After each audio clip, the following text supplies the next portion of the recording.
Сәлем барыне, қалдарыңыз қалай? Бүгін біз сіздермен бет терісіндегі ауру розацея туралы толық ақпарат алатын боламыз. Егер сіздің бетіңіз қанталап, қызарып, бөртіп, қышып, әрдайым сөйтіп мазаңызды алып және құрғап жүретін болса, онда ол біздің бет терісінің ауруы розацея деп аталады. Оның түрі осылай анықтауға болады.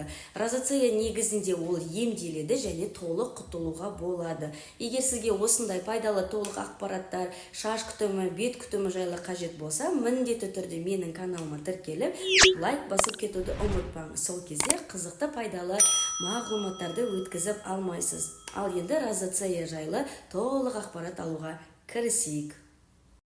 Розацея дегеніміз ол бет терісіндегі ауру. Ол кішкене диагнозы акнеге, яғни безеуге ұқсас болып келеді. Бірақ екеуінің айырмашылығы безе ол іш құрылыстан, жаңағы біздің ағзамыздың дұрыс жұмыс жасамауынан, не болмаса гормондардың себебінен пайда болса, розацеяның пайда болу себептері басқаша. Бірақ екеуінің түрлері ұқсас келеді. Розацеяны қалай анықтаймыз?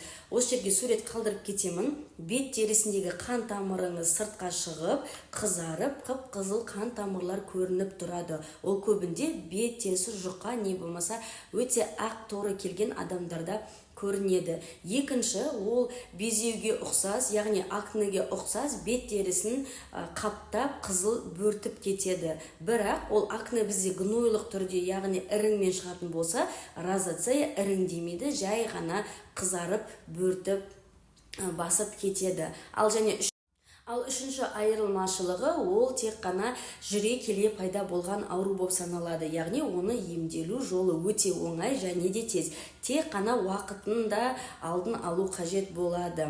Мысалғы ретінде, егер сіздің бетіңіз розацея болса, ең алдымен дерматологқа көріну қажет.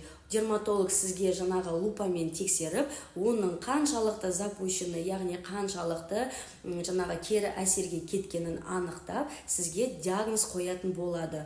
Одан бөлек, егер де сіз үй жағдайында, жаңағы дерматологқа бармай үй жағдайында емдеп және оны қалпында ұстап тұрғым келеді десеңіз, мен сізге пайдалы бір үш жаңағы маздарды айта аламын. Ең бірінші, күніне бір мезгіл міндетті түрде розамед деген мазды пайдалансаңыз болады. Розамед ол жаңағы розацеяны, қызарған бетті тыныштандырып, қалпына келтіруге көмек. Ал екінші ол антибиотик, бетке арналған маз.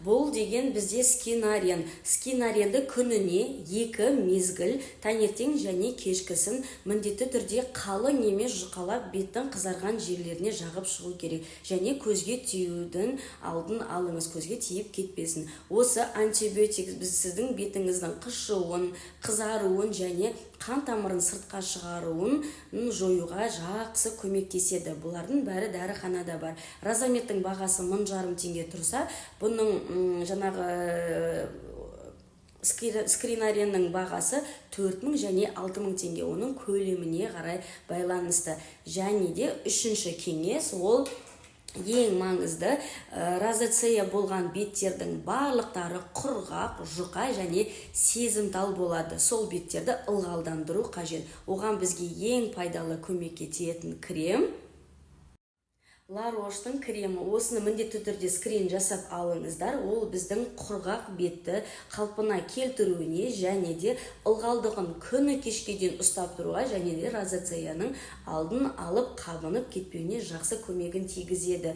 Міндетті түрде розацея болған бетті үнемі ылғалдандыру қажет. Өйткені розацея қай бетте шығады? Жаңағыда құрғақ, сезімтал, жұқа беттерде үнемі қан тамыры сыртқа шығып көрініп, бетіңіз жаңағыдай зуд раздражениеға айналады.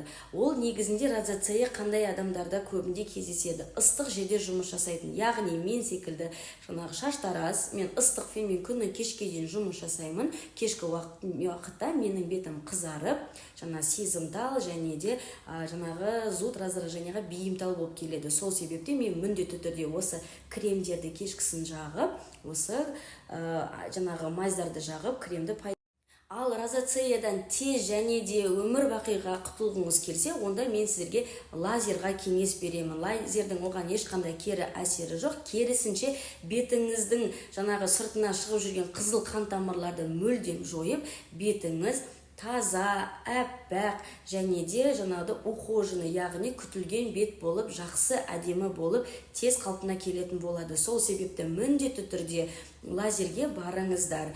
Одан бөлек сіздер әр парилкаға баратын кезде, яғни моншаға түсетін кезде осы кремдерді пайдаланып, бетіңізді әрдайым суық, сулы полотенцемен жауып жүруге кеңес беремін. Ең маңыздысы SPF-ті жағуды ұмытпаңыздар. SPF ол сіздердің тіс жууға арналған пастаңыз секілді күнделікті сіздің күтіміңізде болу қажет. Ал сіздерге сәттілік, сіздерге шипасын беруге тілектеспін.